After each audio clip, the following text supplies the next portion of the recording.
Kasih timbalan pengurusi surah Al-Nur Al-Fadhil Ustaz Al-Anwar yang dihormati dan dihadirkan pada hari ini Al-Fadhil Ustaz Amran Yusuf, yang saya hormati dan dikasihi Dr. Zaidi timbalan pengurusi Masjid Al-Imam An-Nawawi, seluruh ahli jawatan kuasa dan biro surah Al-Nur semua, dan seterusnya sahabat-sahabat saya daripada seluruh surah-surah di amanah ini, terutamanya surah Al-Ikhlas, cekunan di Kenanga pun ada bersama kita pada hari ini, syukur alhamdulillah. Dan marilah sama-sama kita ucapkan kata syukur kepada Allah Subhanahu wa Ta'ala pada hari ini, pada hari Jumaat, pada pagi Jumaat hari 35 hari bulan 10 2024. Sekali lagi kita dapat berkumpul di surah An-Nur Zumawa Amanah untuk sama-sama kita dalam kuliah perdana, kuliah subuh perdana.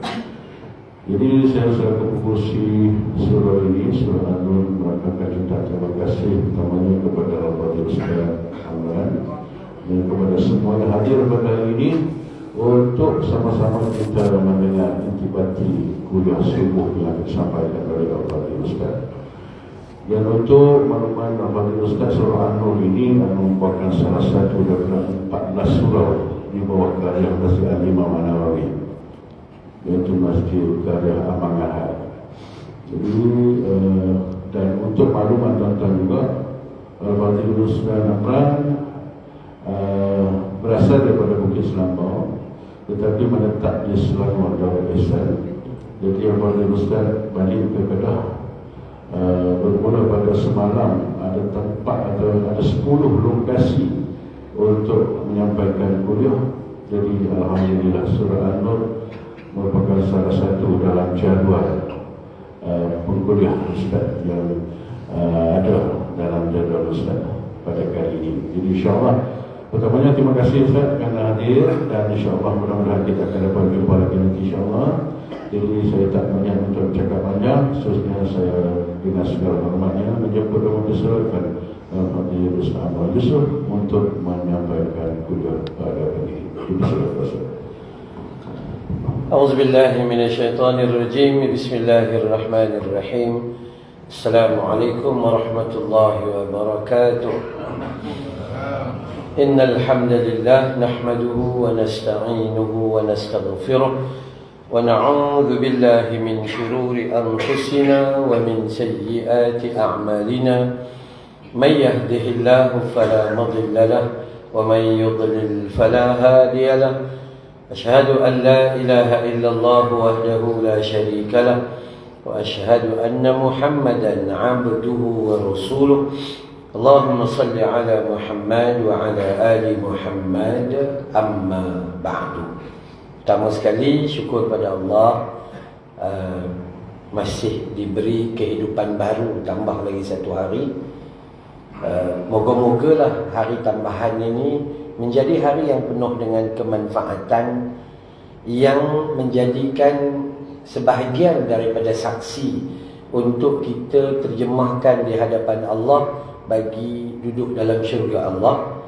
Kita harap hari tambah yang satu hari ini bukan hari yang menjadi saksi untuk dicampak di dalam api neraka Jahannam. So kita manfaat dan biarkan jadi kemanfaatan dalam hidup kita, jangan jadi sebuah kemudaratan dalam kehidupan kita. Maksudnya elak daripada buat perkara yang sia-sia lah. Ya, insya-Allah. Baik.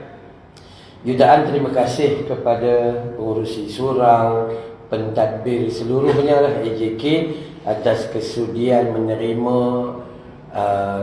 kembara perjalanan saya ni.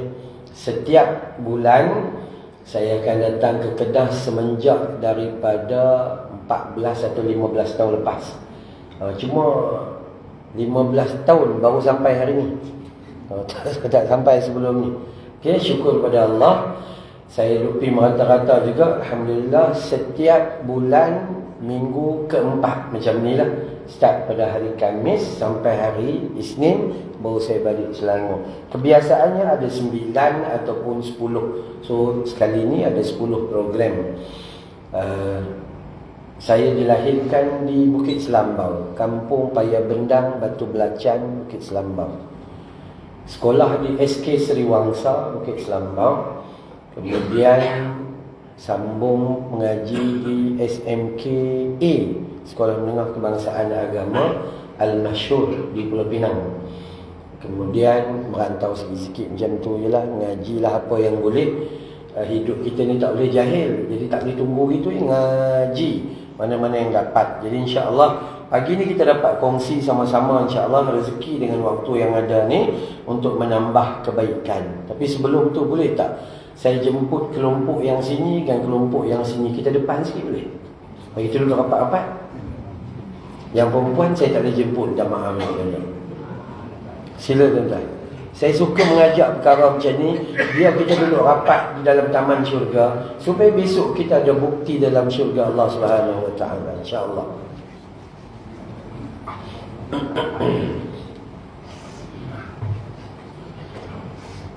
Sebab para sahabat dididik oleh Nabi duduk dalam majlis ilmu, mereka duduk rapat-rapat sehingga antara lutut dengan lutut mereka bertemu.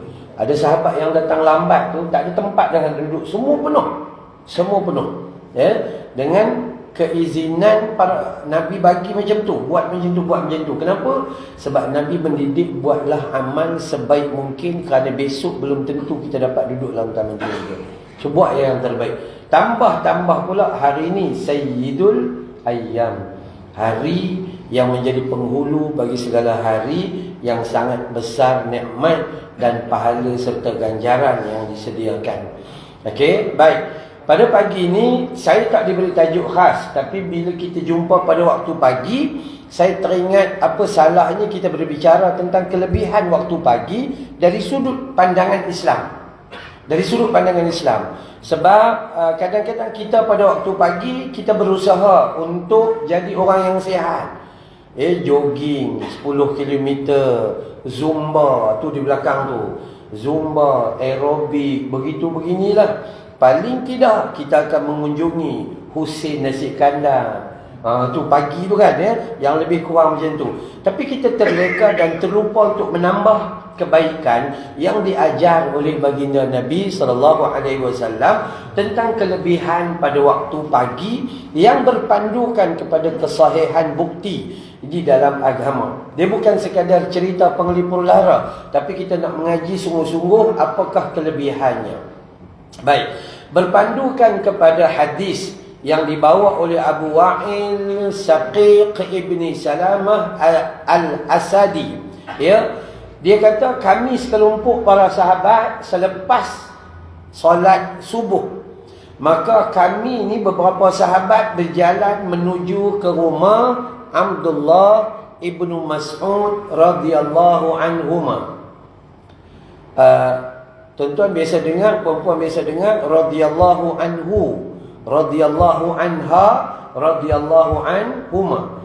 Kami yang mengaji hadis ni sebab tu share seorang sikit lah. Kalau radhiyallahu anhu itu lelaki yang dia Islam tapi pak dia bukan Islam. Abu Hurairah radhiyallahu anhu, dia Islam, pak dia bukan Islam. Kalau radhiyallahu anha, dia tu perempuan, dia Islam tapi pak dia juga bukan Islam. Tapi kalau dia baca Abdullah ibnu Mas'ud radhiyallahu anhuma, maka dia dengan pak dia Islam. Okay? Abdullah bin Umar radhiyallahu anhuma, Abdullah ibnu Abbas radhiyallahu anhuma, dua beranak Islam. Itu nak beritahu begitu. Ya, contohlah kita kalau kita mengaji, siapa-siapa baca hadis dia lebih kurang macam tu. Baik, dalam hadis ini seorang sahabat bertemu dengan beberapa sahabat lain selepas mereka solat subuh, maka mereka keluar menuju ke rumah Abdullah ibnu Mas'ud selepas selesai solat subuh. Maksud selepas selesai ni selesailah. Selesai gitu, selesai zikrullah, selesai i'tikaf dan sebagainya, maka mereka pun keluar pergi rumah Abdullah ibnu Mas'ud, salah seorang daripada sahabat Nabi yang meriwayat hadis ni ribuan hadis. Nah, baik, dan kemudian lalu ni satu perkara pertama, hukum ziarah waktu selepas solat subuh, yakni di awal duha. Maka nampak pada hadis ni dia membenarkan. Ada orang kata, apa pagi-pagi mai rumah orang? Kan apa pagi-pagi mai rumah orang? Tak, kebenaran. Kerana pagi tu ada kelebihan dia. Ya, sampai di rumah lalu kami memberi salam. Itu pengajaran kedua. Pengajaran pertama, boleh ke tak boleh ziarah waktu pagi? Boleh. Kan kalau kita rasa kopi Cak Gantang di rumah kita dah habis, kita pergi cari Cak Raga pula rumah orang lain. Contohlah ni kopi belah tempat kita lah kan. So kita pergi lah. Boleh ziarah? Boleh. Malahan 3 waktu ziarah yang sangat afdal. Pertama waktu duha, kedua selepas solat asar, sebelum maghrib waktu riadah, dan ketiga awal malam. 3 waktu ni sangat baik untuk kita ziarah menziarahi. Maka kita boleh ziarah, tak ada masalah. Sampai di rumah, pengajaran kedua, buat apa pada waktu pagi ni? Bila sampai rumah orang, sunnahnya bagi salam. Jangan nak main, woi, tidur apa woi? Jangan tak boleh buat gitu. Kita orang Kedah kan kasar sikit bunyi dia. Apa tidur macam orang mati. Tak boleh kata gitu. Pergi di rumah orang ni bila-bila masa saja. Sama. Jiran sebelah kita yang kita duk jumpa 15 tahun pun sama. Assalamualaikum. Gitu. Assalamualaikum pahala. Assalamualaikum warahmatullahi tambah pahala. Assalamualaikum warahmatullahi wabarakatuh sempurna pahala. Jawab sama ataupun lebih daripada dia. Kalau tiba-tiba orang bagi salam, Assalamualaikum warahmatullahi, kita sekadar jawab Waalaikumsalam, tak sempurna. Rugi pada kita. Sedangkan Allah telah buka benda yang besar bagi kita. Patutnya kita jawab Waalaikumsalam warahmatullahi atau sehingga wabarakatuh. Itu paling baik di dalam cara bagi salam. Maka bagi salam pula hukumnya 3 kali. Jika tidak dijawab, kalau dah jawab sudahlah. Assalamualaikum, Waalaikumsalam. Assalamualaikum. Dah tak payah. Kan ya? Kecuali bila bagi salam orang tak jawab, sekali lagi bagi salam orang tak jawab juga, sekali lagi bagi salam orang tak jawab juga. Apa maksudnya? Tuan rumah kata, hang tak reti-reti, balik. Sudah. Aku tak waktu ni tak sesuai nak terima tetamu. Jangan duk kata depa ni sombong semenjak buat rumah baru ni. Buka pintu pun tak. Bukan pasal buka pintu. Depa mungkin suami isteri ada masalah, anak-anak buat perangai dan sebagainya, maka mereka layak untuk tidak menerima tetamu pada waktu tu. Tu rumah kita. Boleh tak jadi kita bagi tahu, minta maaf abang dah. Mai lain boleh tak? Kami duduk tengah kelang kabut sikit masalah anak. Boleh? Tak ada masalah. Sebab hak kita sama dengan hak orang lain, kita kena jaga. So kemudian sampailah sehingga kami bagi salam, muka lalu kami diberi keizinan untuk masuk. Baru masuk lah. Satu. Kemudian kami, kata Abu Wa'il tadi ni, periwayat hadis dia kata, kami ni tak berani masuk. Duk tunggu. Lalu tiba-tiba seorang jariyah keluar. Jariyah ni apa? Bibi.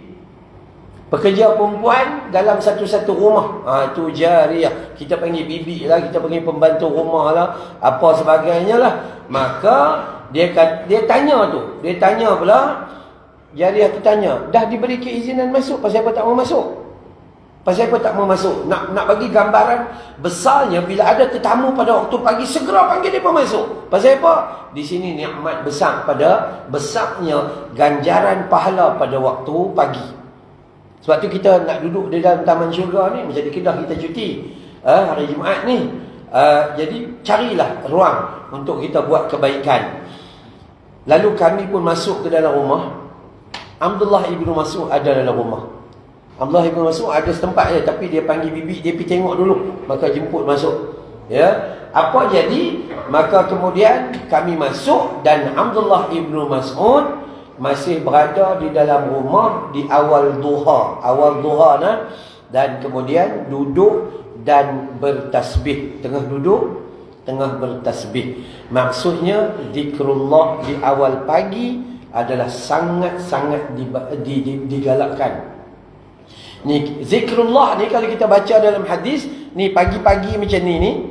Tadi Tok Imam kita dah bawa dah, kita semua okey dah. Okey, selesai semua dah. Ada ke tidak lagi? Ada. Yang kita boleh sambung sendiri. Satu perangai kita pula. Kalau Tok Imam baca, kita pun ikut. Tapi kalau Tok Imam tak baca, kita pun tak. Itu tak bagus kan? Tok Imam ni dia tunjuk je arah jalan. Kan bila-bila masa hampa buat, hampa kena buat macam ni. Lebih kurang macam tu lah. Okay? Jadi zikir ni, hak tadi dah elok dah. Astaghfirullah 3 kali.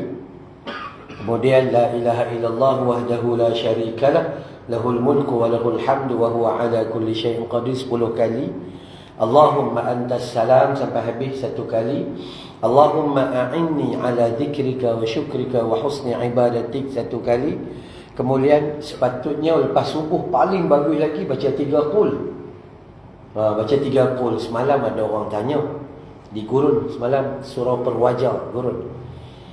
Saat lagi pun tazkirah Jumaat di Masjid Seri Jerai. Rasanya belah sana juga rasanya.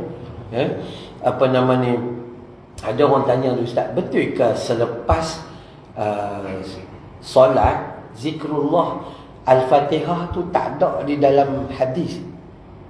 Maksudnya kita baca satu Allahumma antas salam gini. Surah Fatihah ada ke tidak dalam 1 2 3 4 zikir itu? Kalau kita mengaji hadis, kalau betul-betul kita mengaji, dan memang tak ada. Selepas solat ada ke tidak? Bismillahirrahmanirrahim, alhamdulillahirabbil alamin arrahmanirrahim. Tak ada. Al-Fatihah tu besar dia letak tang mana? Dalam solat dah baca besar. 17 rakaat 17 kali. Ikut hadis memang tak ada. Tak boleh kita nafi. Hampir cari hadis tak mana pun. Hadis yang sahih saja memang tak ada. Jadi kalau dia nak baca boleh, dia tak baca, terpulang, tak ada masalah. Kalau orang yang mengaji hadis dia tak baca. Sebab memang Nabi tak baca lepas solat. Okay? Tapi orang yang baca tak ada masalah. Cuma jangan bagi tahu ni kami baca Fatihah ni sebab Nabi buat. Yang tu salah. Okay? 3 qul. Al-Ikhlas, Al-Falaq, An-Nas. Kemudian ayatul kursi, yang tu Allah Rabbi siapa tinggal rugi. Solat jemaah ni bila-bila masa jangan tinggal ayatul kursi. Sebab hadis sahih Nabi kata orang yang baca ayatul kursi selepas solat fardu, selepas solat maktubah, solat fardu, maka tidak ada yang dapat melarang dan menghalang dia masuk ke dalam syurga melainkan mati dakhalal jannah, masuk syurga terus. So bila masa tu imam zuhur, asar, maghrib apa gitu gini ke, kalau tak mau zikir panjang, paling tidak istighfar 3 kali, ayatul kursi. Lepas tu dah selesai. Kemudian baru kita subhanallah 33 kali, alhamdulillah 33 kali, Allahu akbar 33 kali, la ilaha illallah wahdahu la syarikalah, lahul mulku wa lahul hamdu wa huwa ala kulli syai'in qadir sekali. Lepas tu imam nak doa, kita nak amin boleh, kita nak doa sendiri pun tak ada masalah, itu lagi baik. Sebab imam dia doa apa yang dia nak. Kita imam bukan tahu apa yang kita nak, maka doa sendiri tak ada masalah. Itu yang diajar oleh Nabi SAW. Habis dah doa tu, habis dah kita dengan imam tadi, apa kita nak buat? Sebaiknya tambah lagi doa yang paling sempurna, zikir yang paling sempurna ni yang Abdullah ibn Mas'ud buat ni. Apa zikir dia? Subhanallahi wa bihamdihi adada khalqihi wa ridha nafsihi wa zinata arshihi wa midada kalimati. Subhanallahi wa bihamdihi adada khalqihi wa ridha nafsihi wa zinata arshihi wa midada kalimati. Ulang 3 kali. Ini zikir ni Nabi ajar kepada isterinya Juwairiyah Al-Harith. Tuan-tuan, Juwairiyah Al-Harith, Nabi bangun tahajud, dia duduk tengah tahajud lah. Tu, Nabi bangun tahajud, Juwairiyah tengah tahajud lah. Nabi selesai tahajud, dia duduk tanggung. Nabi pi masjid. Orang perempuan ni memang tak pergi masjid lah, kecuali kita ada ceramah macam ni. Orang perempuan jangan. Tiap-tiap hari main masjid. Pagi-pagi subuh tu ceramah tak ada, kuliah tak ada. Subuh-subuh rombongan hantu kongkong. Pagi zoom sampai ke surau. Dah tak disuruh perempuan mayang jemaah di masjid, mayang di rumah. Kan kecuali ada program datanglah. Jadi Nabi ni tinggalkan Juwairiyah di tempat tadi tu, Nabi pergi. Nabi balik daripada masjid, kebiasaannya selepas waktu syuruk. Balik tengok Juwairiyah duduk tahun tu lagi. Kalau kita kata duduk atas sejadah lah, duduk tahun tu lagi. Maka Nabi pandang Juwairiyah, dia kata, awak masih berada di sini? Ya. Daripada tadi? Ya. Belum bangun? Belum. Kenapa? Maka Juwairiyah ceritalah dia sedang beramal sekian. Nabi ni dia faham orang perempuan ni, dia punya letih dia lain. Dia jaga rumah ni, dia pun kerja 24 jam. Tapi dalam duk kerja 24 jam, dan dia mesyuarat tepi blok. Dia pun dan pandai mesyuarat dia. Dapat mesyuarat tepi simpan, bawah pokok mangga pun jadi ya. Tapi tu kerja dia pun daripada jaga depan ruang tamu sampai ke dapur. Bukan takat jaga rumah depa lah, depa dan jaga rumah jiran dia. Dan tahu jiran beli motor baru, kereta baru, mau dia tahu. Contoh. Bukan orang ni, bukan orang sini ni, orang jauh-jauh. Nak bagi tahu pada kita tu orang perempuan ni. Maka Nabi kata, ya Juwairiyah, hang nak dah aku bagi tahu kepada. Tapi Nabi dengan Juwairiyah tak cakap Kedah. Kan. Dia cakap Arab lah. Nabi tanya dia, hang nak tak aku bagi tahu kat hang beberapa zikir yang kalau hang baca 3 kali selepas subuh. Maksud selepas subuh tu bukanlah kata clear lepas subuh betul. Tapi pagilah, waktu pagi ni lah. Baca ni 3 kali, maka hang dapat pahala separuh hari. Sebahagian ulama kata sampai zuhur, dia punya pahala dia. Tapi baca 3 kali lepas subuh saja. Subhanallahi wa bihamdihi adada khalqihi wa ridha nafsihi wa zinata arshihi wa midada kalimati. Ulang tu je 3 kali. Okey, nanti siapa yang selalu duk WhatsApp, rasanya pengurusi kot duk WhatsApp dengan PA saya tu, PA saya di Kedah tu, kalau nak doa ni bagi tahu saya share masuk, boleh share dalam grup kita. Boleh beramal. Okey, itu satu. Kemudian ada zikir lain ni Abdullah bin Mas'ud yang duk pagi-pagi dia duk amal ni. Kan ya? Dia dak lepas subuh, dia tak macam kita lepas subuh pi Ali Maju, Said restoran, dia tak. Dia habiskan waktu pagi sebab nikmatnya besar. Zikir lepas solat okey, tambah subhanallahi wa bihamdihi adada khalqihi wa ridha nafsihi wa zinata arshihi wa midada kalimati. Tu dapat pahala separuh hari. Tambah lagi. Bismillahilladzi la yadurru ma'asmihi syai'un fil ardi wala fis sama'i wa huwa samiul alim. 3 kali. Kata Nabi, siapa yang baca di waktu pagi 3 kali, Bismillahilladzi la yadurru ma'asmihi syai'un fil ardi wala fis sama'i wa huwa samiul alim, Allah jaga dia sampai maghrib. Siapa baca 3 kali lepas maghrib, Allah jaga pada dia sampai esok pagi. Tu Allah menawarkan jaminan kepada kita, tapi kita tak berapa minat. Rugi. Pendek ya, bukan suruh baca ayat surah Al-Kahfi, bukan. Pendek. Bismillahilladzi la yadurru ma'asmihi syai'un fil ardi wala fis sama'i wa huwa samiul alim. 3 kali. Habis tu ada lagi, A'udzu bikalimatillahi tammati min syarri ma khalaq. Baca 3 kali boleh, 2 kali boleh, 1 kali pun ada hadis. Hak ni zaman ni kita kena jaga. Lah ni dengar kata bunuh. Kan ya? Tu. Damansara Damai, Zain Ryan sampai sekarang tak selesai. Kan ya? Sampai sekarang kita tak tahu siapa bunuh dia.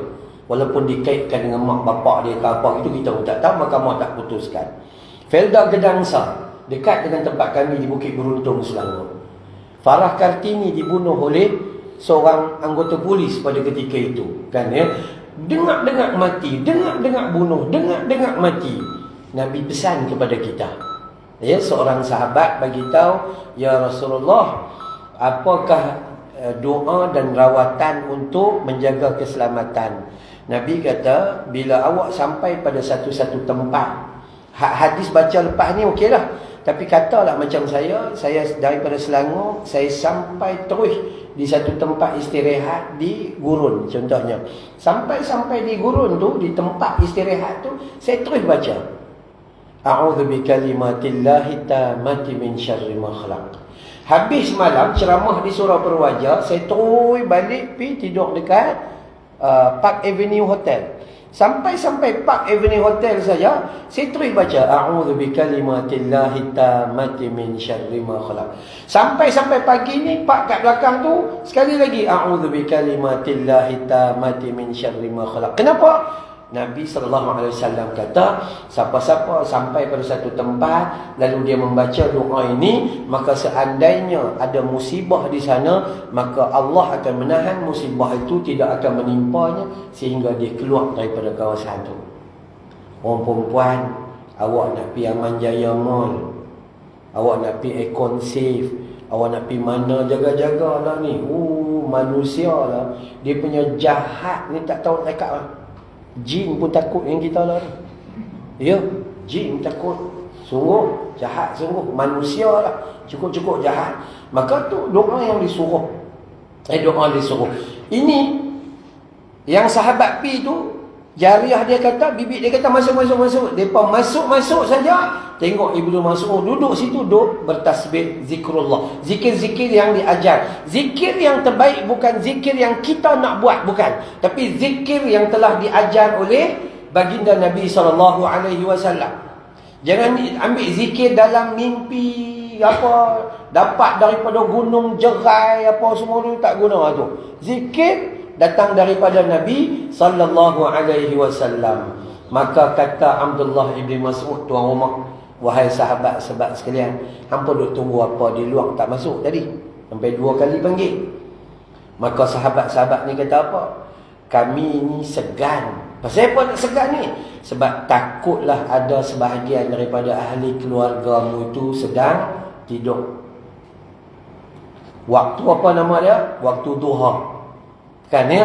Mereka kata kami takut salah seorang daripada keluarga Abdullah ibn Mas'ud ini sedang tidur. Maka kata Ibnu Mas'ud, adakah kamu menyangka aku dan keluargaku jenis orang yang lalai? Nampak tak? Tu besarnya waktu pagi tu. Siapa-siapa yang mengabaikan pagi daripada berzikir dan bertasbih mengingati Allah, maka dia adalah golongan yang lalai yang dimaksudkan oleh Abdullah ibn Mas'ud. Seluruh keluarganya jenis beramal. Nak baca Quran. Orang perempuan dia punya amalan apa? Amalan dia goreng kuih-tiaw pagi-pagi. Gorenglah kuih-tiaw kerang. Tu amalan dia. Sebab besar juga amal dia tu. Orang lelaki sebab tak ada kena-mengena. Orang perempuan bangkit pagi, kutip baju apa semua, buh dalam mesin basuh, tekan. Lepas tu saat dipi goreng ikan. Tu amalan dia tu. Kan? Semua baik belakang. Maka sebab itu janganlah ada di antara kita yang meninggalkan amal di waktu pagi. Amal pada waktu pagi kalau ditinggalkan, maka rugilah. Rugi hidup kita. Ada orang kata, Ustaz, zikir tu nak hafal susah. Tak susah kalau awak baca tiap-tiap hari. Ni kita ada handphone ni kan.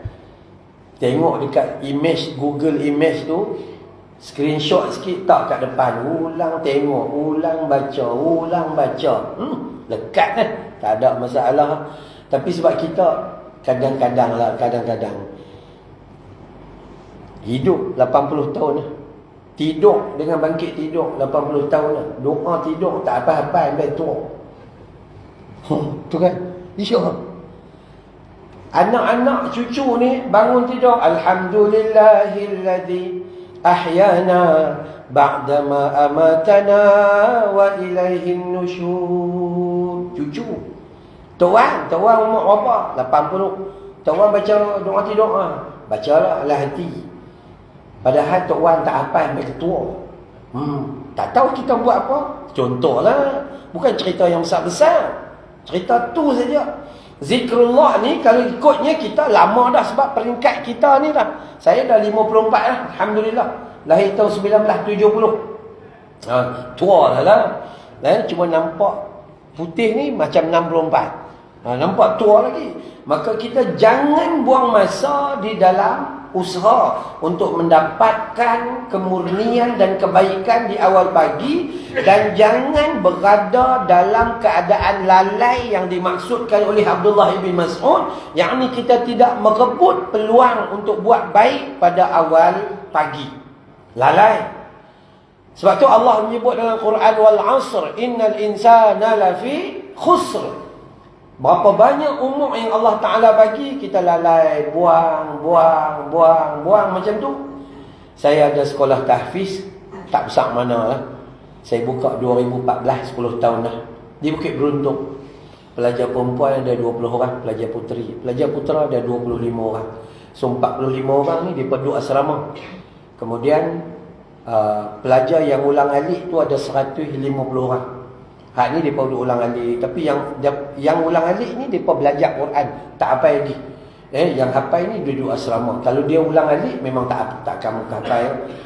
Dan kalau datanglah, kalau nak jadi seorang hufaz Quran, duduk di sekolah main 8 jam, lepas tu balik buka handphone, tak ada harapan.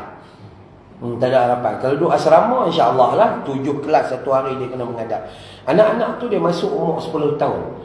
Dia masuk umur 10 tahun, 3 bulan pertama ya. Juzuk 30, juzuk 30 tu bahasa dekat. Dekat, tak ada masalah. Juzuk bahasa. Kan?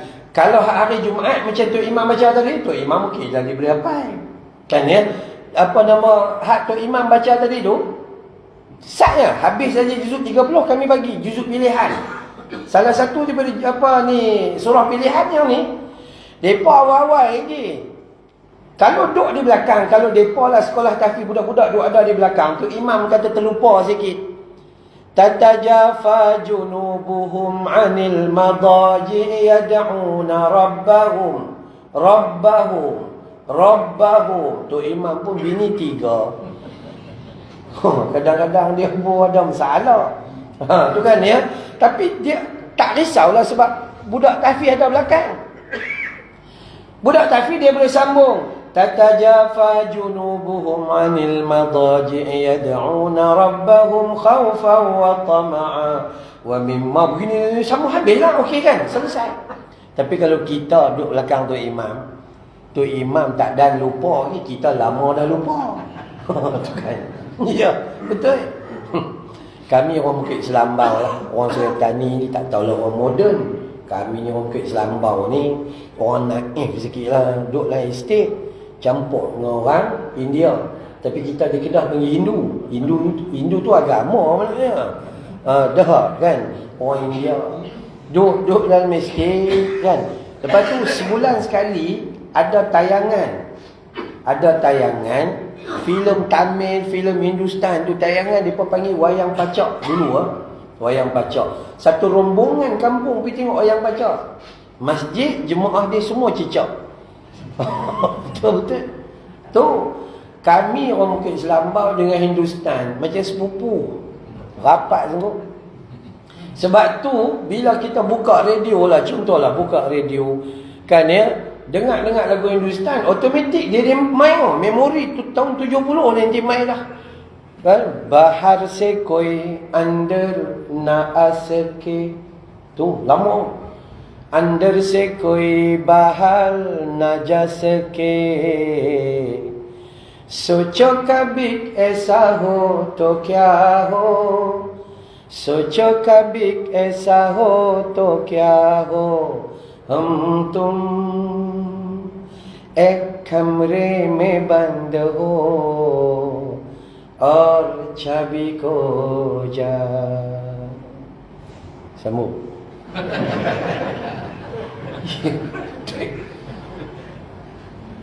Dia macam tu. Siapa nak hafal Quran, siapa nak hafal doa, siapa nak hafal hadis, kita kena selalu baca, selalu tengok, selalu dengar. Hindustan pasal apa lekat sampai tua? Start daripada kecil sampai ke tua. Tengok, dengar, sebut. Kan? Sebut selalu memang lekat kat kita macam tu. Okey?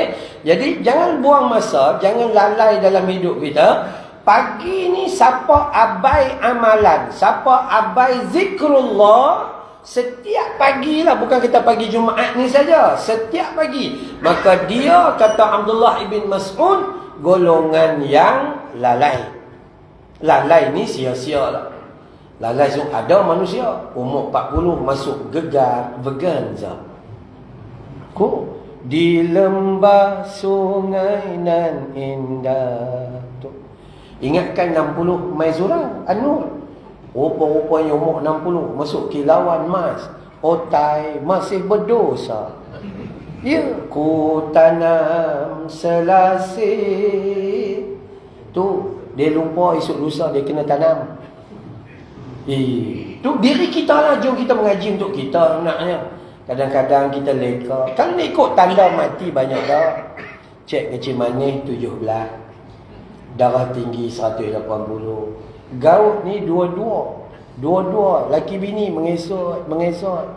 Kan, nampak pun tak apa lepas. Ha, spray. Ha, spray. Tu pun masuk kilauan emas. Ada banyak dah petanda bagi. Tapi kita leka, kita lupa dan kita termasuk ni. So yang ni awal dulu. Kita kena belajar diri untuk ambil awal pagi, untuk memanfaatkan awal pagi kita dengan zikrullah. Maka Abdullah ibn Mas'ud ini, dia zikir sehinggalah dia kata, wahai jariyah, wahai pembantuku, hampir tengok dekat luar matahari naik ke tidak? Matahari naik terang dah ke belum? Kan? Sampai matahari terang, maka Abdullah ibn Mas'ud dia sebut, dia kata apa? Alhamdulillahi alladhi aqalana yawmana hadha wa lam yuhlikna bidhunubina. Segala puji bagimu ya Allah, yang telah memaafkan kami pada pagi hari ini dan tidak membinasakan kami disebabkan dosa-dosa kami. Apa maksud?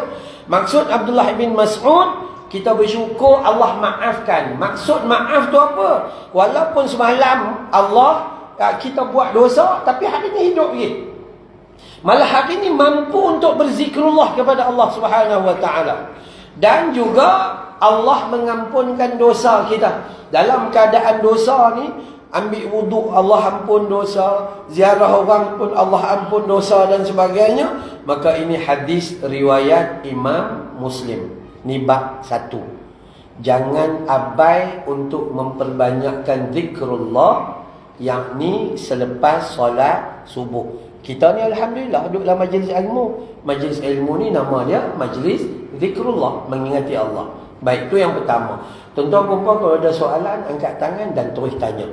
Tak ada masalah. Kita buat program Tanyalah Ustaz, peringkat zon mawar. Okey. Baik. Yang kedua nak mengingatkan bahawa kita berdasarkan hadis ini, tolong penuhkan waktu pagi kita dengan ibadah zikrullah, mengingati Allah Subhanahu wa taala. Kerana waktu ini adalah waktu yang sangat berharga, kerana waktu ini waktu yang disediakan keberkatan yang sangat dahsyat yang disediakan oleh Allah kepada kita. Itu yang kedua.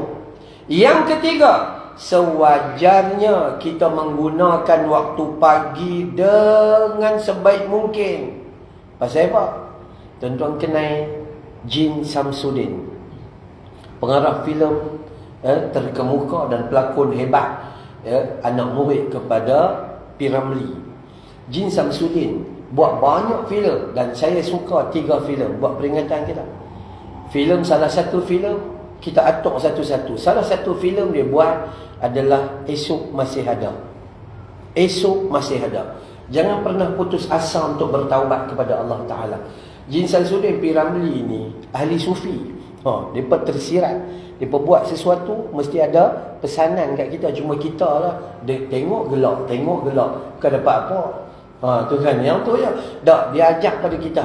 Jangan pernah berhenti untuk bertaubat, kerana esok masih ada. Selagi hayat di kandung badan. Lepas tu orang tak dengar juga. Dia buat filem Esok Untuk Siapa. Tu peringatan dia tu. Mungkin esok untuk orang lain, bukan untuk hang. Tak dengar juga. Dia buat lagi filem baru, keras sikit. tiada esok bagimu padan muka kita. Tak pergi surau lah. Syariah nanti dulu awal tunggu law ni tak pencing lagi. Esoklah pencing-pencing dah tak nak kerja esok. Ya. Pencin 60, sebelum pencin 60 Allah pencinkan dia 59 padan muka. Apa pun tak dapat. Ya. Perangai menangguh-nangguh ni sia-sia. Sia-sia duk tangguh. Sedangkan Allah kata apa?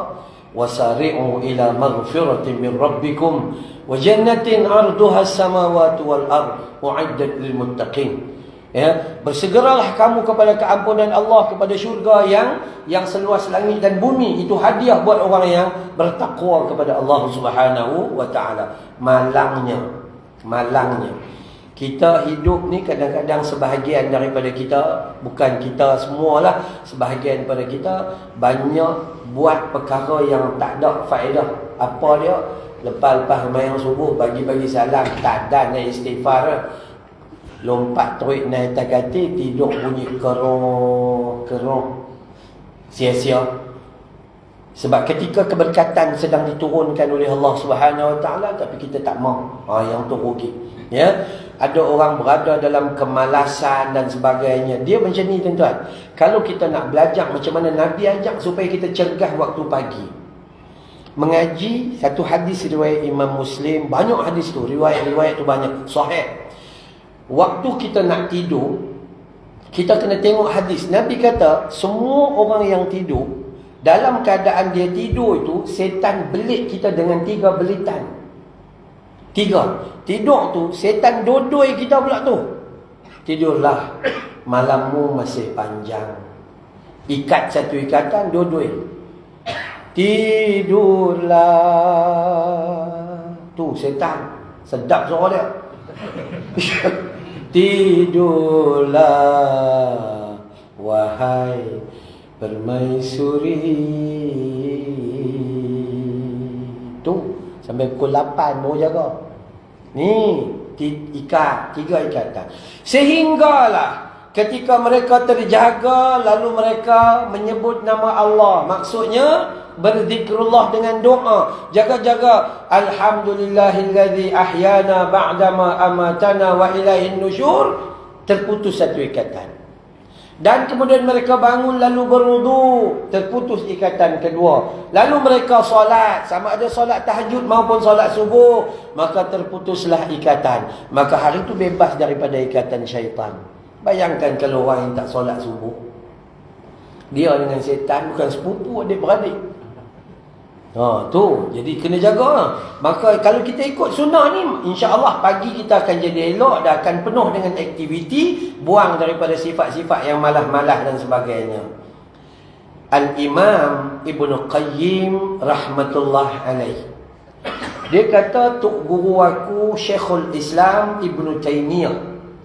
Imam Ibnu Qayyim ni anak murid kepada Ibnu Taimiyah. Dia kata aku kadang-kadang merenung perangai tok guru aku ni. Selepas solat subuh ni, lalu dia akan duduk, dia akan berzikir sampailah pertengahan siang. Pertengahan siang ni, kita katalah lebih kurang pukul 11 pagi, waktu duha apa lebih kurang macam tu lah kan. Pertengahan siang, lalu dah selesai tu, lalu tok guru tu pandang kepada anak murid dia. Ibnu Taimiyah ni pusing menghadap kepada Ibnu Qayyim. Dia kata, wahai anak muridku, inilah makanan aku. Tu dia sarapan dia. Dia punya sarapan dia zikrullah. Kita punya sarapan tosai telur, buah bawang sikit, apa, cili merah sikit, nalar ke. Nalar ke tu. Ya, betul. Nah, inilah makananku katanya. Ibnu Taimiyah kata kepada Ibnu Qayyim, jika tidak akan gugurlah kekuatanku. Kalau aku tak buat ni, aku rasa tak sihat pagi ni. Aku rasa tak sihat. Tak sihat sungguh. Kita pi pagi-pagi tu dia nasi kandak Sulaiman, Penang. Nasi kandak kampung Melayu. Kena tu terlena lepas tu. Dak. Agama kata dak yang tu dulu. Tuan-tuan tengok tak sekarang ni kajian daripada orang putih. Dia panggil IF ke, intermittent fasting. Ya, orang yang puasa 8 jam, 12 jam, 16 jam. Memang benda tu ada dalam agama. Ni kita ada lah. Pas kuliah subuh ada ada makan hari ni. Ada makan tu. Tu pun orang tak mau main lagi. Betul, ada makan free pula tu. Lepas tu dah lepas makan tu, lepas tu bungkus lagi. Tu orang perempuan ni pun main bawa beg. Dalam beg tu ada getah dengan plastik. Spare siapa? Mana tahu. Cuma saja nak pesan kita jemaah kita pun kadang-kadang tak senonoh. Orang duk kuliah, awal-awal dia bungkus, awal lagi dia bungkus. Tu jangan, tu perangai tak senonoh. Jangan bungkuslah dulu. Dan tunggulah pengurusi kata okey hari ni ada makanan lebih bungkus. Masa tu boleh bungkus. Dah lah bungkus tu bukan dia seorang. Nu anak cucu dia 8 orang kali tu. Banyak dia punya cantik. Kadang-kadang sajalah sebab perangai macam tu. Kan ya? Ada kita jumpa sedemikian lah. Jadi ini adalah makananku. Kalau aku tak berzikir ni, maka aku jadi tak sihat hari ni, tak ada kekuatan. Ya, ini disebut dalam kitab Al-Wabil As-Sayyib halaman 85 dan halaman 86. Itu nampak dua lah. Pertama, zikrullah seperti mana Abdullah Ibn Mas'ud, dan jangan jadi golongan lalai. Kedua, Ibnu Qayyim kata, Tok Guruku Ibnu Taimiyah, dia akan duduk, dia kata sarapan dia adalah zikrullah. Maka kita belajar untuk sarapan. Ni tengah sarapan lah ni. Sarapan kerohanian. Apa lagi seterusnya? Baik, kita tengok hadis Nabi SAW, riwayat Imam Tirmizi dan juga Abu Daud, dalam Sunan Abu Daud dan Sunan Imam Tirmizi. Baginda Nabi SAW pernah mendoakan kita umat dia, Allahumma barik li ummati fi bukuriha. Ya Allah, ya Tuhan. Ya, apa nama dia? Barik li ummati, turunkan keberkatan atas umatku fi bukuriha, yang mana berada di awal pagi tu tidak lalai. Pagi tu disediakan oleh Allah Ta'ala keberkatan. Apa maksud keberkatan? Keberkatan tu buat sikit dapat banyak. Keberkatan tu ada sikit boleh rasa semua orang. Gaji 2,500 aja sebulan, anak 7 orang, mak pak dia boleh belah, tak ada masalah. Ada orang gaji sampai 10,000, sekepiang pun tak dia bagi kat mak pak dia. Tu keberkatan. Kan? Keberkatan. Duit kita ada banyak, tak banyak pun, tapi anak sambung mengaji di college universiti, kita tak payah pinjam PTPTN. Pasal apa? Sebab kita tahu kalau kita guna duit kita, pahala besar untuk kita. Kalau pinjam PT pula tu, maka dapat pahala kat kerajaan kan? Contoh macam tu lah. Kita tak dapat pahala. Gitu. Ya. Lepas tu saya pesan kita orang tua-tua ni kan. Tua-tua macam kita sudah-sudah lah. Duit simpan banyak boleh buat apa? Nak makan gigi palsu. Buh poliden tercabut juga makan dua-dua. Tak lekat. Apa lagi nak? Tu orang perempuan. Minta dengan laki suruh buat 2 dapur. Umur 60 dah. Nak buat 2 dapur apa? Awak pun gigi tak ada dah. Kita pula sayang ke bini, buatlah 2 dapur. 1 dapur basah, 1 dapur kering. Sampai mati bini, 2-2 kering. Tak masak-masak. Tapi nak buat macam mana? Kita orang bini sayang sangatlah. Sangat-sangat. Jadi Nabi dalam hadis sahih Abu Daud dan Imam Tirmizi, Nabi mendoakan khas. Ni kita alhamdulillah dapat share pagi ni kuliah subuh. Kita ni ada 427 orang dalam Facebook ni, Facebook saya. Bolehlah share sama-sama. Kursi paling besar dapat pahala kan.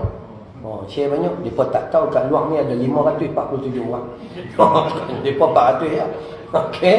Jadi ni nak bagi tahu pada kita, Allahumma barik li ummati fi bukuriha. Ya Allah, tolong bagi keberkatan kepada umatku di awal pagi.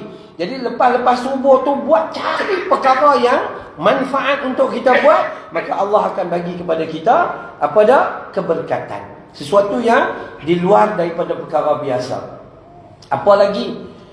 Baginda Nabi SAW mendidik tentera-tentera Islam, mempersiapkan mereka di awal pagi. Tu di awal pagi, ya. Kemudian apa lagi? Seorang sahabat Nabi, nama dia Sakhr, ya. Dia kata, aku menjadi seorang peniaga dan aku akan mengarahkan pekerja-pekerja aku memulakan perniagaan awal pagi. Cuma nak bagi tahulah juga, niaga-niaga juga, kan, sembahyang subuh jangan tinggal. Tu satulah. Tambah-tambah sembahyang jemaah lah. Subuh ni tuan-tuan, Nabi sebut dalam hadis, man salla subhi fi jama'ah faka'annama qama al-laili kulli. Siapa yang solat subuh berjamaah, baginya pahala qiyamul lail sepanjang malam. Malam tadi balik-balik pada surau, tidur tak sedap apa-apa, mimpi bagi Pakistan tu. Patah balik PCR, patah balik pergi merata-rata lah. Jaga-jaga tu opocotnya. Pocot dengan azan surau. Bangkit-bangkit, gosok gigi apa, ambil wuduk, terus main solat subuh. Tidur dia tu macam qiyamul lail sepanjang malam. Tapi manusia dia sombong. Tawaran Tuhan dia tak minat. Tawaran Aman Jaya Mall dia mau. Tawaran daripada Tesco, Lotus, Aeon dia mau. Semua tawaran offer yang lain dia mau. Tapi Allah punya tawaran dia tak minat. Dia golongan yang sombong dan takabur. Maka, dan seterusnya, ambil peduli sikit pada penghujung-penghujung ni nak bagi tahu apa dia? Sebab itulah sebahagian ulama memakruhkan tidur selepas subuh. Tidur selepas subuh itu hukumnya makruh. Sebelum tanya saya bagi tahu siap-siap, kecuali orang yang kerja malam. Tu kena beritahu, Ustaz, saya pening dah ni, mamai dah. Kan, ya. Kecuali itu fahamlah, sebab zaman Nabi tak ada orang kerja malam. Jadi kita ada orang kerja malam, dia masuk pukul 11 sampai pukul 7 pagi, balik ning-nong jadi gitu. Bawa motor pun pening. Ingat nak keluar tol Sungai Petani Selatan, dia keluar utara.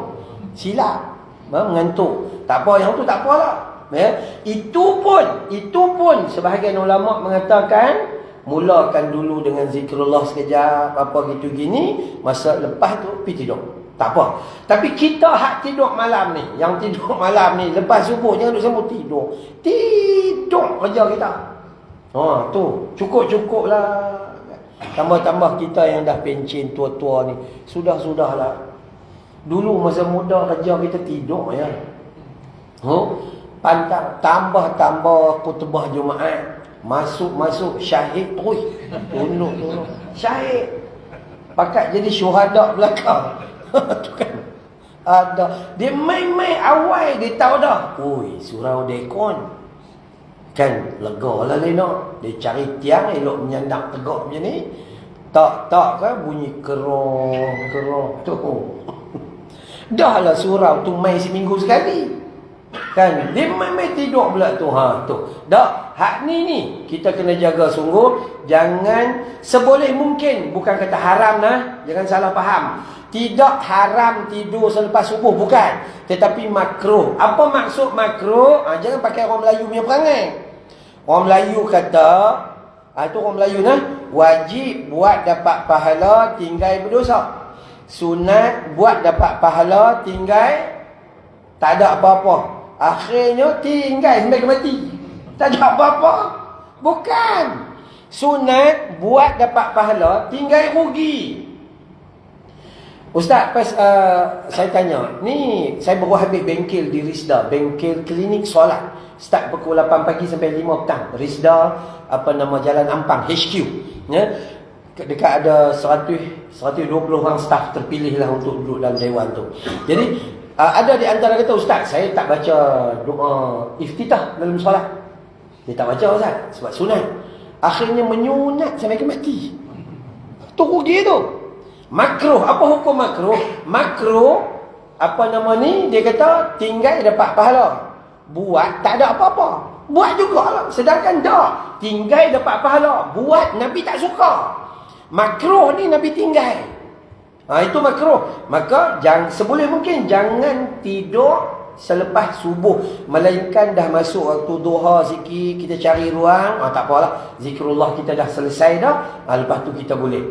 Ibnu Qayyim Al-Jauziyah sekali lagi dia berkata, termasuk dalam hal yang makruh di sisi para ulama salaf, ulama-ulama yang dekat dengan Nabi itu, iaitu tidur di antara selepas solat subuh dan terbitnya matahari contohnya. Itu lagi tak boleh. Ya, dalam waktu syuruk tu lagi teruk. Tapi kalau dah lepas sikit waktu duha, dia main pukul 10, dia main pukul 11, nak rehat sat, tak ada masalah. Biasalah kita makan ubat kencing manis.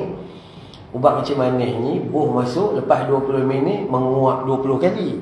Ubat kencing manis lah. Saya tak tahu lah, mungkin tuan-tuan tak ada kencing manis. Saya ada kencing manis. Saya kena kencing manis umur 38. 38. Umur 42 serangan jantung. Umur 42. Ujian Allah Ta'ala bagi suruh. Ya, 42 serangan jantung. Lah ni pakai 2 stent. Pakai 2 stent. Tapi alhamdulillah satu Malaysia pusing. Tak kira masa duk hidup lah ni, buat je lah. Time ni bukan hidup, bukan time untuk kita rehat. Saya nak rehat. Dak. Bila rehat, Nabi kata mati adalah istirahat yang sangat panjang. Ustaz, lambat gini nak mati. Mana hang tahu kalau esok? Mati esok rehat, tidur. Bagi elok-elok. Lah ni jangan. Mati esok memang rehat. Surah An-Nur pun tak payah main lah. Dah mati. Bayang bilapi pun tak payah. Dah mati. Kalau bini duk bebel pun tak payah dengar. Dah mati. Senang mati. Itu. Ya, jadi lah ni jangan.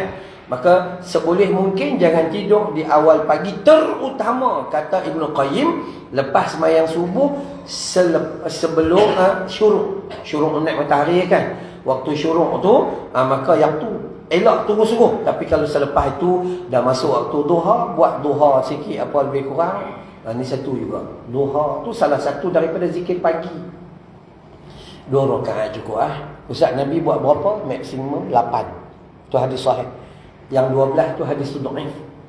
Kalau siapa kata buat 12, tak. Yang sahih hadisnya 8. Jadi muka kita tak ada harapan dah 8 tu. Muka kita tak ada harapan. Okay. 2 tu pun 2 tahun sekali buat. Tak apalah. Buat. Kita bila solat duha? Ada orang perangai solat duha dia bila? Masa bankrupt Masa bankrupt, kena buang kerja, gaji mereka tak bayar, duit dah tak ada. Sebab kita nampak solat duha tu dapat duit. Solat duha tu untuk rezeki. Ya betul. Tapi rezeki apa? Rezeki petunjuk daripada Allah Subhanahu Wa Taala. Ini kadang-kadang udah bankrupt dah. Tu solat duha 8 rakaat. Dah, bukan. Nabi buat 8. Dia buat 28. Itu tanda duit tak ada sangat tu. Esok dah ada duit 2 rakaat pun tak ada harapan.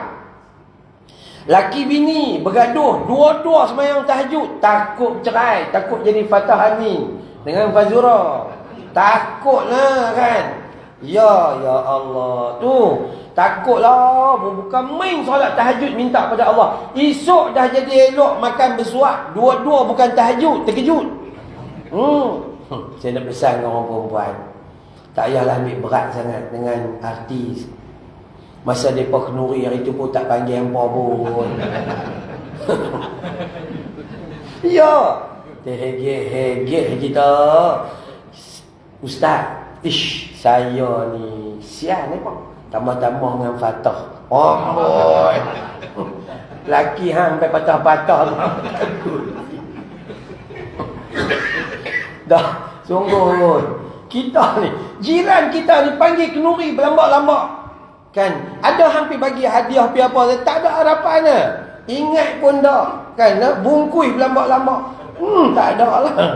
Ini tiba-tiba artis tu, ya Allahu Akbar. Okey, jadi sebab apa yang kita nak bagi faham, maka penutup sekali,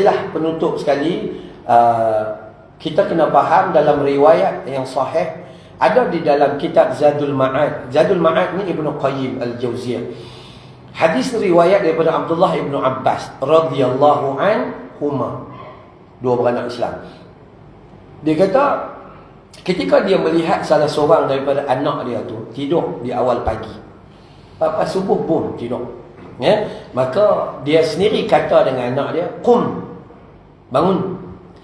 Atanamu fi sa'ati." Apakah kamu tidur pada saat allati tuqassimu fihi al-arzaq, ketika rezeki sedang dibahagi-bahagikan oleh Allah Ta'ala. Orang yang tidur selepas subuh adalah orang yang seperti mana bagi tahu kat Allah Ta'ala, I don't want.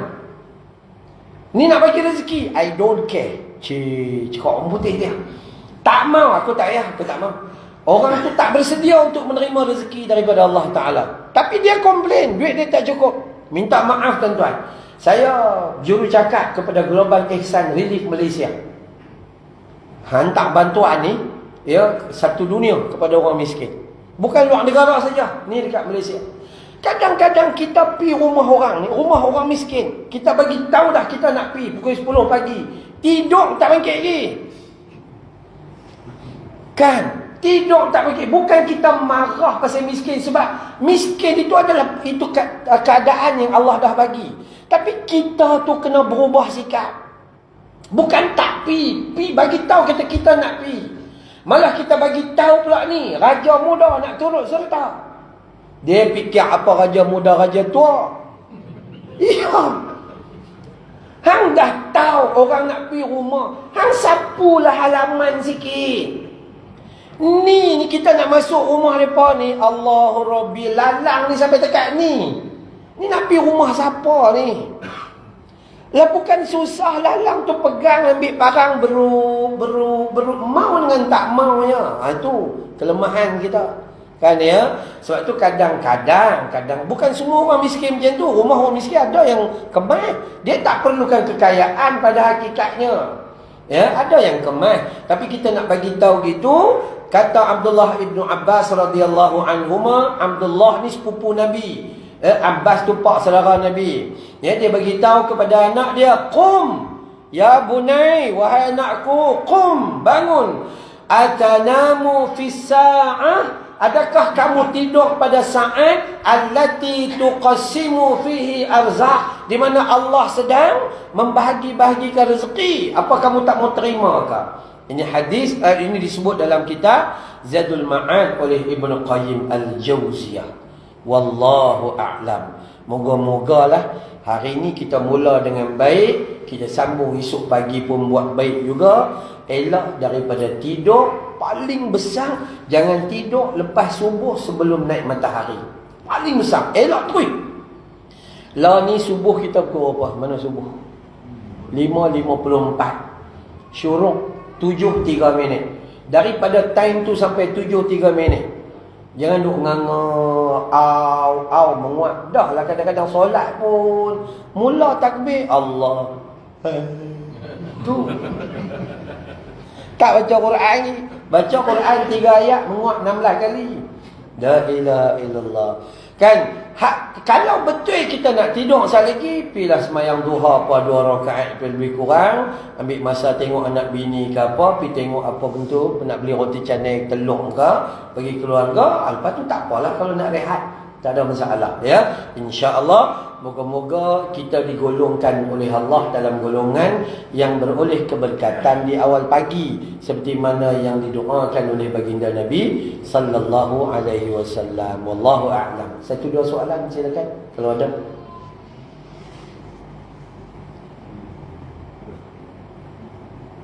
Ada? Silakan. Assalamualaikum.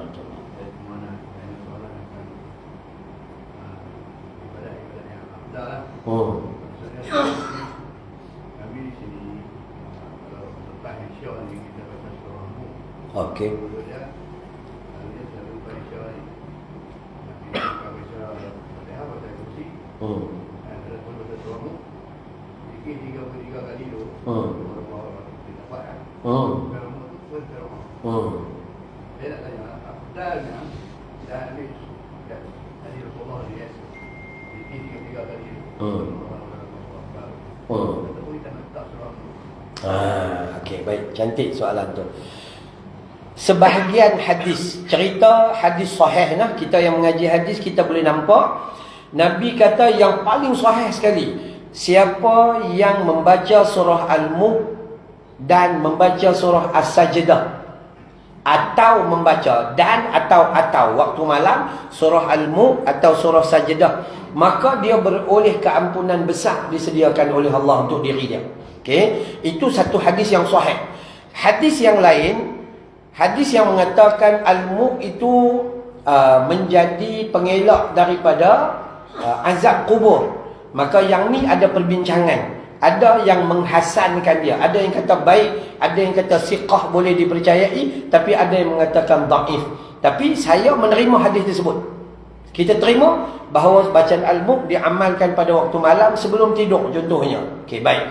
Bagaimana kaedah pihak masjid? Nombor satu sekali yang disuruh oleh Nabi adalah bukan membaca beramai-ramai, tapi kita baca sendiri. Itu paling baik sekali. Bukan membaca beramai-ramai, tetapi kerana tindakan kita untuk mendidik masyarakat, maka kita pun membaca beramai-ramai. Bagus, sangat baik, sangat baik. Jadi kita mengajak masyarakat supaya gitu. Bila masyarakat dia duduk seorang-seorang pun dia akan buat juga macam tu. Bagus. Tapi yang tak bagusnya, bila bagi salam, Assalamualaikum warahmatullahi, Assalamualaikum warahmatullahi, Astaghfirullah, Astaghfirullah, Astaghfirullah. AJK tak ada apa-apa pergi bangkit, pergi ambil surah Al-Mu, hantar bum bum bum bum bum bum bum bum. Hak tu tak bagus. Pasal apa tak bagus? Sebab patut masa tu fokus pada zikrullah, sunnahnya Nabi. Sunnah Nabi paling tidak istighfar 3 kali. La ilaha illallah wahdahu la syarikalah, lahul mulku wa lahul hamdu wa huwa ala kulli syai'in qadir sekali. Lepas maghrib, lepas subuh 10 kali. Tapi insya' hak lain-lain tu sekali. Allahumma antas salam wa minkas salam tabarakta ya dzal jalali wal ikram sekali. Allahumma a'inni ala dzikrika wa syukrika wa husni ibadatik sekali. Baca ayatul kursi sekali. Tak doa tak apa, zikir dulu. Zikir dah selesai, habis dah, kemudian subhanallah, alhamdulillah, Allahu akbar 33 dah selesai dah. Kemudian tu imam pun okey, kita baca surah Al-Mu'. Hak tu baru betul, tu baru kena. Ni tiba-tiba astagfirullah, astagfirullah, astagfirullah, tu terus ambil baca Al-Mu'. Maka rugi kat mana? Rugi hak besar tu. Sebab zikir selepas solat, dia punya kedudukan sunnah dia lebih tinggi daripada Al-Mu' tu. Sebab tu kita kalau kita mengaji, ada yang menyebut tentang afdal berat dan afdal yang ringan. Bila kita mengaji, maka yang paling baik sekali tu imam dia zikir sampai habis. La ilaha illallah wahdahu la syarikalah, lahul mulku wa lahul hamdu wa huwa ala kulli syai'in qadir. Pakai ambil. Masa tu baru ambil. Ni jangan kita duduk berzikir, AJK bangun ambil, hantar pergi sana, gini. Yang tu kira tak kena gaya. Hak lebih teruk lagi, time tu AJK bawa uncang pergi minta derma. Lagi teruk. Tak boleh. Dia tak boleh buat gitu. Maka yang terbaik, selesaikan zikir dulu. Habis dah zikir, kemudian bacalah Al-Mu'. Lepas baca Al-Mu', ni pun satu juga. Lepas baca Al-Mu', jangan abai solat sunat ba'diyah. Solat sunat ba'diyah lebih besar pada Al-Mu'. Nabi kata solat sunat rawatib siapa jaga 10 rakaat atau 12 rakaat satu hari. 2 rakaat sebelum subuh kita buat tadi, 2 atau 4 rakaat sebelum zuhur, 2 atau 4 rakaat selepas zuhur, 2 rakaat selepas maghrib, 2 rakaat selepas isyak. 10 atau 12. Kata Nabi dalam hadis sahih, orang yang jaga 10 atau 12 ni, banallahu lahu baitan fil jannah, Allah bina sebuah rumah dalam syurga Allah Ta'ala. Kita jadi tak betulnya kita nak buat satu-satu benda, tapi kita kurangkan benda lain. Hak tu yang rugi tu. Kalau nak buat bagi sungguh-sungguh, buat bagi tertib. Kan? Kalau tidak, jangan potong, rugi. Kerana yang kita tinggal itu tuntutan lebih besar daripada yang kita sedang buat tu. Wallahu a'lam. Baik, ada soalan lain? Silakan. Biasanya sampai solat, misalnya solat fardu atau solat Jumaat kan. Kadang-kadang kita tengok bila imam masih zikir, ada jemaah dia dah bangkit buat solat ba'diyah. Dia nak tahu mana lebih afdal. Baik, cantik soalan tu. Imam zikir. Imam ni kalau kita mengaji dalam sunnah Nabi, zikir selepas solat. Zikir selepas solat ni dia boleh buat 2 keadaan. Keadaan pertama, lepas dia istighfar, astaghfirullah, astaghfirullah, astaghfirullah, dia sambung zikir dan dia akhirkan ba'diyah dia. Ada satu lagi kalimah adalah Astaghfirullah, astaghfirullah, astaghfirullah. Lalu dia bangun. Dia bangun, dia gerak sikit supaya tempat sujud itu tempat sujud lain. Sebab setiap tempat sujud jadi saksi di hadapan Allah Ta'ala. Maka dia bangun buat solat ba'diyah dulu, boleh? Boleh. Dua-dua ada hadis yang sahih. Dua-dua boleh. Kan ya? Kalau saya jadi makmum contohnya, kalau saya rasa macam nak buat ba'diyah dululah, saya istighfar dulu 3 kali. Paling bagus istighfar dulu 3 kali. Jangan terus bangun gitu ya tak? Istighfar 3 kali, kemudian bangun. Paling bagus cari tempat yang sedikit lain daripada tempat kita sujud tadi. Itu bagus. Atau nak zikir bersama imam pun tak ada masalah. Itu tak ada masalah juga. Cuma zikir kita jangan sampai mengganggu makmum di belakang. Ada makmum ni, ada makmum masbuk yang dia nak tambah 1 rakaat. Jadi kita jangan zikir ni guna mikrofon ni sampai dia baca Fatihah pun terganggu. Itu kena jaga. Kalau saya jadi imam, bagi salam, istighfar tu saya akan turunkan mic ke bawah dan terus pandang ke arah makmum. Kalau nampak macam ni okey, ataupun saya tarik mic tu pergi jauh sikit. Bila nampak macam tak ada orang solat, baru kita tarik dekat dan baca. Tu pun baca perlahan-perlahan saja. Okey. Lepas tu bila tanya dah tu saya bagi tahu siap-siap. So siapa pun boleh. Boleh nak bangun ba'diyah dulu pun boleh, nak zikir bersama imam pun tak ada masalah. Kita jangan jatuh hukum kat dia ni, apa tak mau zikir ke? Tak. Dia zikir selepas itu. Ya, dia zikir selepas itu. Itu nombor 1. Dan yang kedua, suasana tadi, solat tadi, minta maaf nak bagi tahu. Tolong pastikan kita menjadi makmum yang betul-betul makmum. Kerana sebahagian besar daripada kita membaca dengan suara yang keras, sehingga ada orang lain terganggu dengan bacaan kita. Ini tak boleh maknanya. Ustaz, apa hukum orang baca kuat? Hukum dia bagi dia jadi tok imam. Betul? Tu ya cerita dia. Makmum ni, kalau kita mengaji fiqh betul-betul itu, tak, dia bukan ni. Allah Bismillahirrahmanirrahim. Alhamdulillahirabbil alamin. Arrahmanirrahim. Awak solat sendiri boleh. Kan? Tapi kalau awak duduk ramai-ramai tak boleh. Suara bacaan yang paling baik sekali adalah ketika awak baca, telinga awak saja dengar, orang lain tak boleh dengar. Dengar saja pada telinga. Ni kadang-kadang kita duduk saf 1, saf 5 dengar suara kita. Maka hang esok kena tanggungjawab dengan Tuhan. Hang kena jawab. Orang lain semua hilang khusyuk. Dah lah memang orang lain tak berapa khusyuk lah. Dengar pula suara hang lagi. Tu kena pesan lah. Okey, itu moga-moga lah kita dapat kebaikan. Orang perempuan tak soal cinta main ni.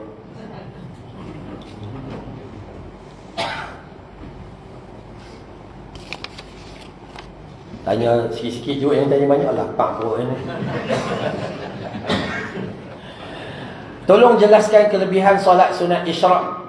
Solat sunat isyraq ni nombor 1 sekali ada perbahasan. Yang pertama, ada ulama kata hadis solat sunat isyraq tu sahih. Ada orang kata solat sunat isyraq tu hadisnya dhaif. Okey. Maksudnya ada ulama kata ada solat isyraq. Tapi ada orang kata solat tu sebenarnya bukan isyraq. Solat sunat duha di awal waktu. Faham tak? Ada orang kata isyraq, ada orang kata duha di awal waktu. Kalau tanya saya secara peribadi, isyraq tak ada. Solat duha. Maksudnya ada hadis yang menceritakan bahawa selepas solat subuh mereka zikir, kemudian sehinggalah mereka solat 2 rakaat, kemudian baru balik, maka mereka mendapat pahala melebihi daripada haji dan umrah. Ada hadis yang sedemikian. Maka saya katakan itu adalah hadis sahih berhubung dengan solat duha di awal waktu. Jadi kalau kita nak niat, sahaja aku solat sunat duha 2 rakaat. Yang tu. Itulah. Adakah dilazimi oleh Nabi? Jawabannya memandangkan adanya solat isyraq ni, memandangkan adanya perbahasan, dan perbahasan dia itu ada hadis dhaif, maka tidak dilazimi oleh Nabi melainkan solat duha. Adakah Nabi buat tiap-tiap hari solat duha? Tak. Pernah tak Nabi buat dalam rumah dia? Tak. Pagi-pagi lepas subuh, lepas isyraq, Nabi keluar. Rupa-rupanya ada berita daripada rumah Ummu Hani, meriwayatkan hadis Nabi duha di rumah Ummu Hani. Okey, maksudnya duha ni bukanlah satu kewajiban, satu kenikmatan kalau kita buat. Okey, baik. Hadis Nabi dan perawinya solat Isra' dhaif. Saya memilih, walaupun ada pandangan mengatakan kita terima lah, kita terima tak ada masalah. Mengaji ni jangan taksub ya. Jangan kata kami betul, hampa salah, kami syurga, hampa neraka. Amboi. Tak boleh gitu ngaji. Cuma kalau siapa mengaji hadis, dia akan lebih nampak tak. Lebih sahih adalah solat sunat duha. Okey, ini 7:03 minit. Oh dah 7:03 minit tu tambah lagi 28 minit. Kita kira 7:30 lah. 7:30 saja, maka terus buat solat duha. Tak ada masalah lah. Tambah lebih kurang 28 minit. Beza dia. Yang lain tu jangan solat. Di antara tu jangan solat. Zikir yang lebih baik sahaja. Wallahu a'lam. Moga Allah anugerahkan kebaikan. Silakan. Waalaikumsalam warahmatullahi wabarakatuh. Soalan yang simple saja. Berkenaan dengan banner yang diletak di depan tu. Blok tak tu. Okey. Kadang-kadang banner yang bertulis tak ada masalah. Kalau bergambar, berlogo, akan berada di saf yang pertama kita solat. Okey. Bagaimana pandangan Ustaz? Baik, bukan pandangan saya, pandangan Islam pandangan Islam. Okey, baik. Yang pertama sekali, seandainya dia bukan kira banner apa begitu begini. Apa sahaja yang kita letak di hadapan ini mengganggu solat kita, membuat kita tidak khusyuk. Allahu akbar, tunduk kejap, dongak-dongak muka Ustaz Amran. Teringat pula Ustaz Amran duk nyanyi lagu Hindustan. Maka jawapan dia tak baik lah. Tak macam ni, tak baik. Bila nak bubuh tu, masa ada program macam ni, kita angkat dan kita sangkut. Kalau waktu lain, angkat pergi bubuh tempat lain. Time solat, jangan ada gangguan. Bukan kata banner macam ni saja. Ada macam-macam. Tengok dekat bawah, kalau kita t-shirt contohnya, kita duduk saf kedua, kawan duduk saf pertama, t-shirt dia tu JK Surau An-Nur Zon Mama tu kan, ambangan air tu pun mengganggu kita. Mentang-mentang hang JK, tak payah cerita korang. Ya, dia mengganggu juga. Maka jawapannya tak boleh. Lain kali jangan paparkan macam ni setiap masa. Setiap masa jangan bubuh dekat luar sana, jangan ganggu time solat kita. Wallahu a'lam. Bagus. Orang sini kuat tanya. InsyaAllah kalau banyak tanya, dia tak sesat jalan. InsyaAllah. Okay, nah? Baik, minta izin kepada pengurusi. Saya tu dia ada lagi. Boleh.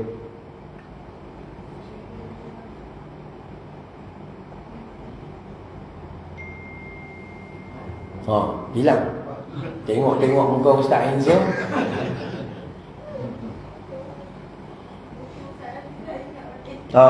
Sakit tulis pas time minum lagi pas lagi. Okey, baik. Soalan mungkin yang tak saya Ustaz. Boleh. Kelebihan atau fadilat kita bersalaman selepas solat fardu. Di antara jemaah. Bersalaman selepas solat fardu di antara jemaah tak ada dalam sunnah Nabi sallallahu alaihi wasallam. Bersalam satu tu tak ada dalam sunnah Nabi sallallahu alaihi wasallam. Tetapi memandangkan kepada amalan itu menghadirkan kebaikan, maka boleh dalam salah. Salam ni Nabi kata, dia salam ni bukan hanya uluk tangan. Nabi kata barang siapa yang bertemu kita dah lama dah jumpa, tu nak balik baru salam. Okey, bila seorang bertemu dengan seorang sama Islam, ucapkan salam dulu baru huluk tangan. Tapi kalau salam saja, dia tak dapat pahala tadi. Pahala dia adalah bagi salam, Assalamualaikum, huluk tangan. Sebelum dua-dua tangan ni dilepaskan, maka gugurlah dosa di antara kedua mereka itu. Itu kelebihan. Jadi Ustaz sokong tak kalau bersalam-salam lepas solat fardu? Sokong. Tetapi jangan bila orang lain tak mau salam, hang kata kat dia. Ni perangai tak senonoh kita. Orang tak mau salam, yang tu. Yang dia jahat pasal apa? Tu. Jadi hukum dia, kalau lepas solat jemaah, zaman Nabi tak ada. Pakat-pakat balik macam tu lah buat urusan. Tapi kalau kita nak salam, bolehlah salam. Orang yang tak mau salam, sudah pergi. Siapa? Buat, jangan dia buat gitu. Itu sahaja. Sila Puan, dah ingat tak?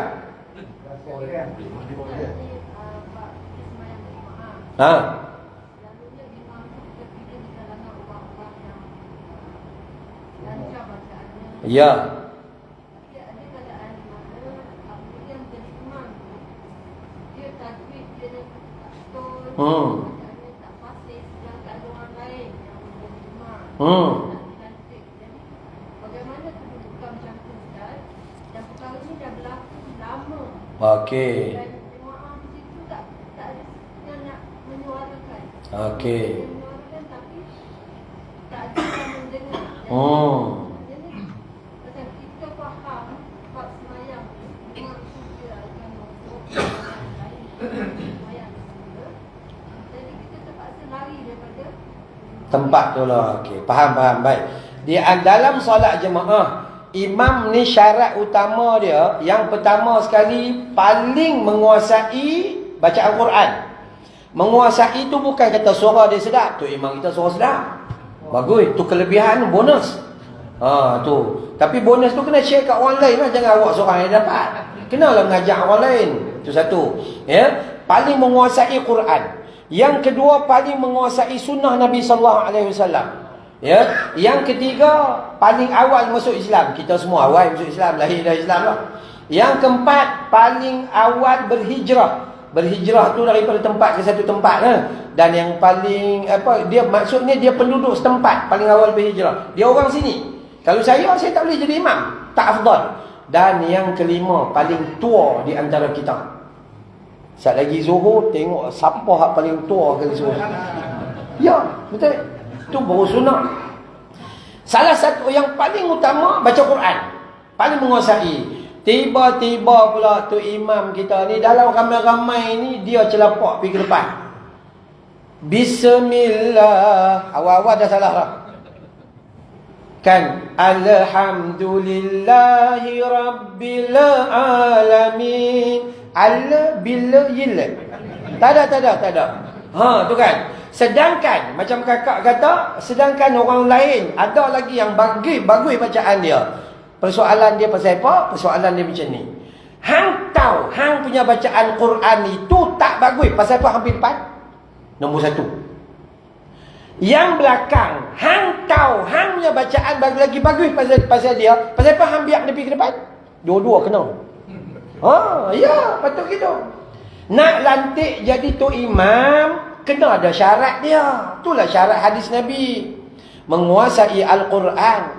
Kalau dia ni nun mati, bila kita tanya nun mati, mati terus. Itu tak boleh, dia tak boleh jadi imam.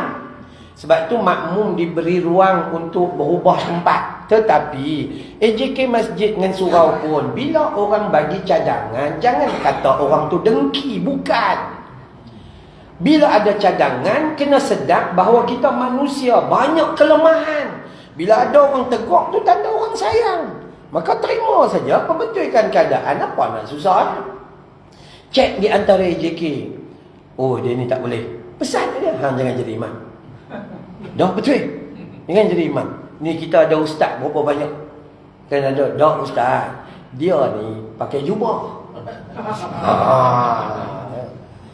Kami pakai t-shirt. Jadi dia hak baca tak betul itu pergi jadi imam.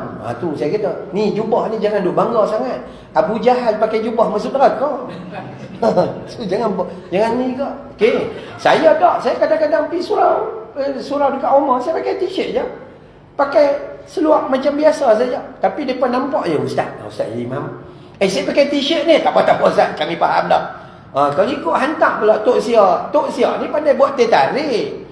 Dia baca tak faham contohnya kan. Maka tu saya kata sebagai ahli jawatankuasa masjid dan surau, mereka wajib untuk memastikan siapa yang jadi imam. Imam utama kita macam ni okey dia ada background agama. Kemudian bacaan dia tu sahih dah, elok dah, cukup cantik. Imam-imam solat rawatib contohnya kan. Bila-bila tu imam tak ada, tiba-tiba dia celapak pergi ke depan. Orang tak suruh dia pun. Orang tak suruh dia. Dia baca semua dengung. Patut dengung nun dengan mimnya. Dia semua dengung. Alhamdulillahi Rabbil Alamin Ar-Rahman. Dia bunyi tu. Mana mai tau. Okey. Maka AJK kena ambil perhatian dan betulkan keadaan. Wallahu a'lam. Okey, sekali lagi siapa-siapa yang nak sedekah kepada sekolah tahfiz saya, sangat-sangat dialukan pada pagi Jumaat yang berbahagia ini. Bukan kata sedekah hari Jumaat saja, bila-bila lah sedekah. Ni nak tunggu ustaz, saya nak tunggu Jumaat, kalau hang mati hari Khamis macam mana? Tak sedekah bila, tapi kelebihan lah. Hari Jumaat tu ada kelebihan tambahan. InsyaAllah saya tak bawa tabung kecuali pihak Masjid Langit Surau lah uruskan ya. InsyaAllah. Bismillahirrahmanirrahim. Alhamdulillahi Rabbil Alamin. Wassalatu wassalam ala sayyidil mursalin wa ala alihi wa sahbihi ajma'in. Ya Allah ya Rahman ya Tuhan kami, ampuni dosa kami ya Allah, dosa ayah dan ibu kami ya Allah, dosa pasangan hidup kami ya Allah, dosa anak-anak dan seluruh ahli keluarga kami ya Allah. Ampuni dosa teman-teman sepengajian kami ya Allah, dosa umat muslimin wal muslimat yang hidup maupun telah meninggal dunia ya Allah.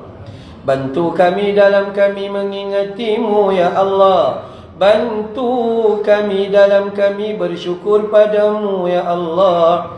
Bantu kami dalam kami memperbaiki amal saleh terhadapmu ya Allah. Bantu kami ya Allah untuk memanfaatkan waktu pagi kami ya Allah. Ya Allah, ampuni mereka yang bersedekah di pagi duha ini ya Allah. Jadikan sedekah mereka penghubung jalan ke syurga-Mu ya Allah. Jadikan sedekah mereka benteng dari panas api neraka-Mu ya Allah. Ya Allah ya Rahman ya Rahim. Sebagaimana Kau himpun kami dalam taman syurga ini ya Allah, himpun kami nanti dalam jannatul firdaus-Mu ya Allah. Wa sallallahu ala Muhammad wa ala alihi wa sahbihi wa baraka wa sallam. Walhamdulillahi rabbil alamin. Subhanakallahumma wa bihamdika asyhadu an la ilaha illa anta astaghfiruka wa atubu ilaik. Billahi taufiq wal hidayah. Wassalamu alaikum warahmatullahi wabarakatuh.